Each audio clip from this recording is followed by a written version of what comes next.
Daniel capítulo 2. No ano segundo do reinado de Nabucodonosor,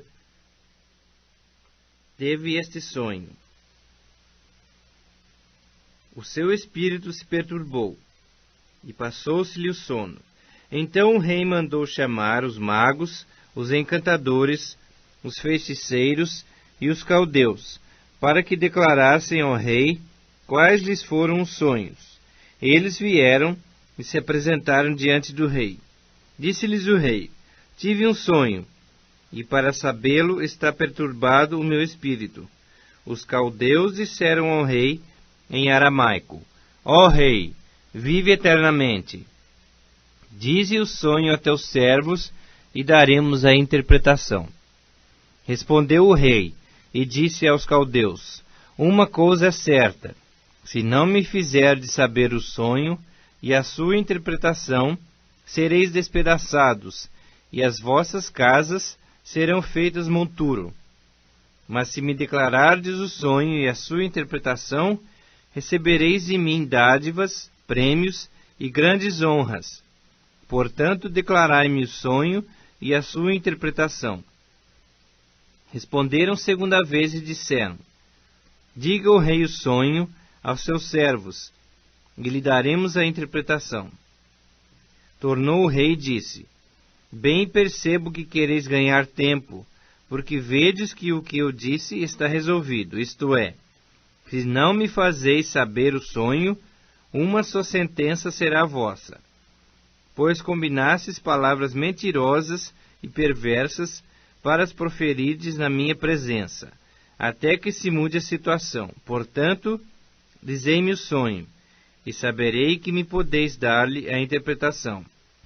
Responderam os caldeus na presença do rei e disseram: não há mortal sobre a terra que possa revelar o que o rei exige, pois jamais houve rei, por grande e poderoso que tivesse sido, que exigiu semelhante coisa de algum mago, encantador ou caldeu.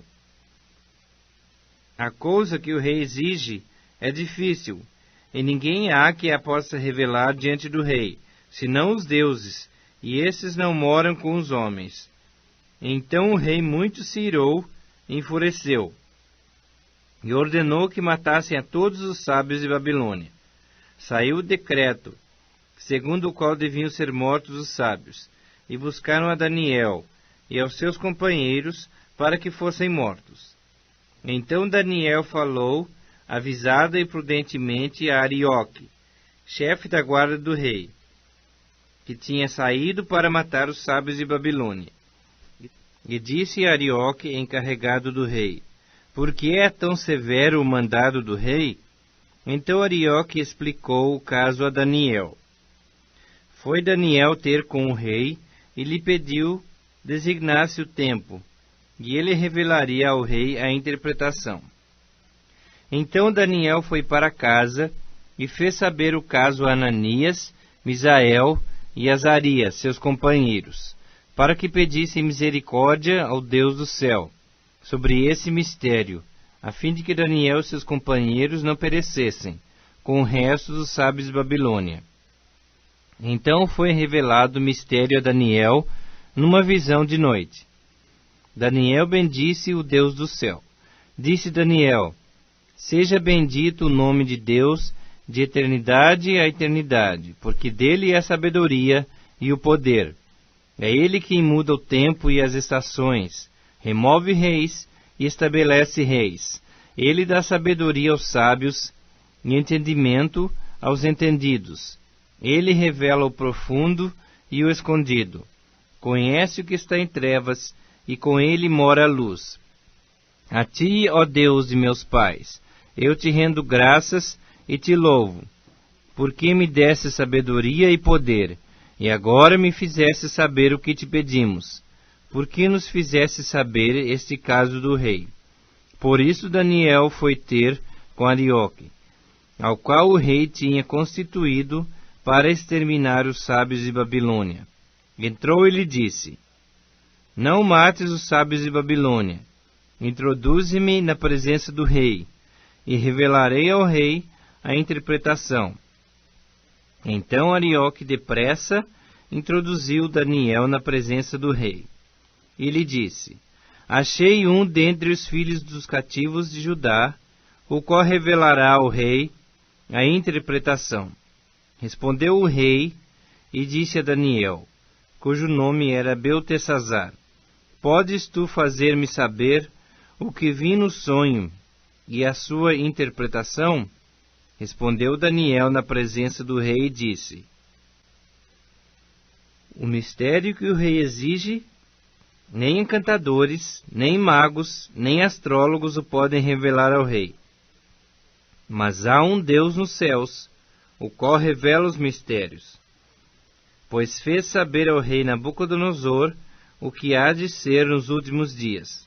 O teu sonho e as visões da tua cabeça, quando estavas no teu leito, são estas.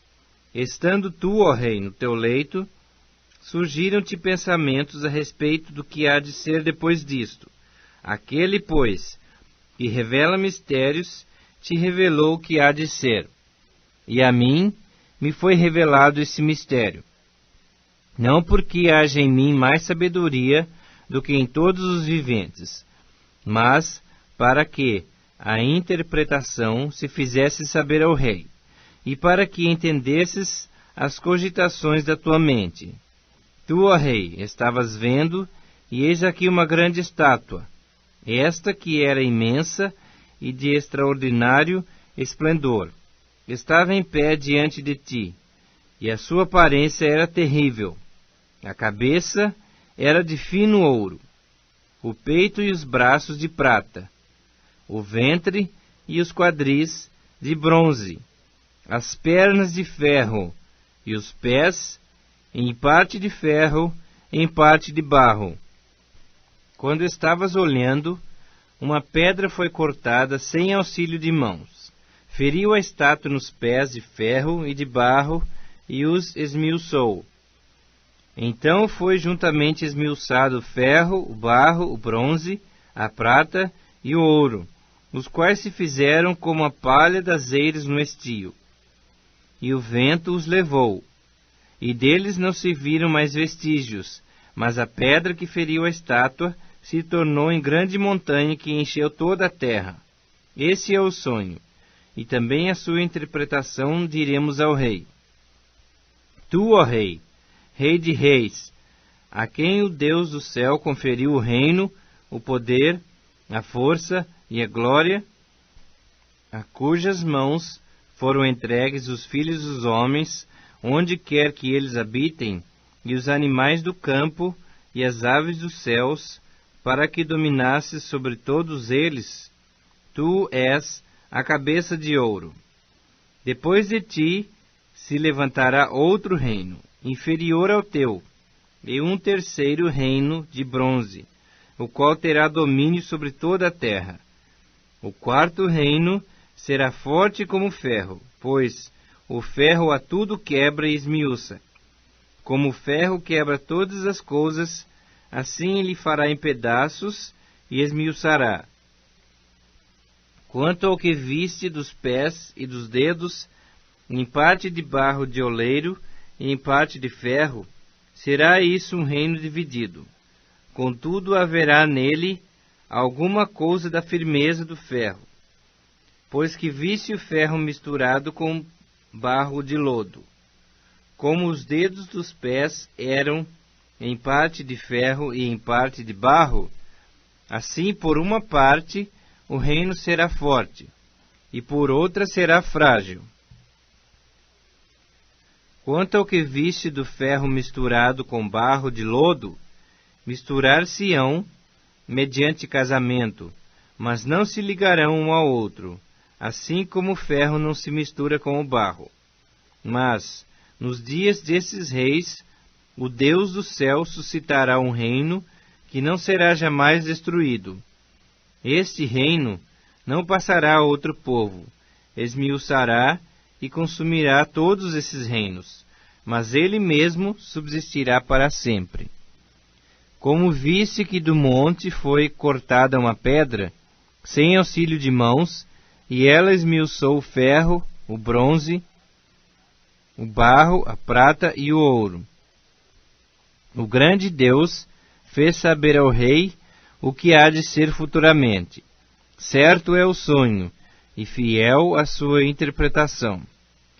Então o rei Nabucodonosor se inclinou e se prostrou rosto em terra perante Daniel, e ordenou que lhe fizessem oferta de manjares e suaves perfumes. Disse o rei a Daniel: Certamente o vosso Deus é Deus dos deuses, e o Senhor dos reis, e o revelador de mistérios, pois pudesse revelar este mistério. Então o rei engrandeceu a Daniel, e lhe deu muitos e grandes presentes, e o pôs por governador de toda a província de Babilônia, como também o fez chefe supremo de todos os sábios de Babilônia. A pedido de Daniel, constituiu o rei Sadraque, Mesaque e Abednego sobre os negócios da província de Babilônia. Daniel, porém, permaneceu na corte do rei.